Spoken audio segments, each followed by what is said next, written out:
The camshaft sprocket of a new exhaust camshaft comes with a transport lock.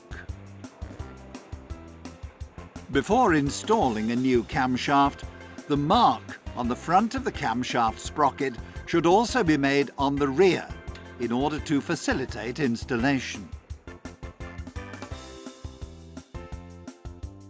Install the new camshaft with lightly oiled sliding surfaces and align using the marks. The bore in the exhaust camshaft sprocket must be on top. Put on the bearing caps as per your markings and tighten the fastening bolts as specified in the service literature.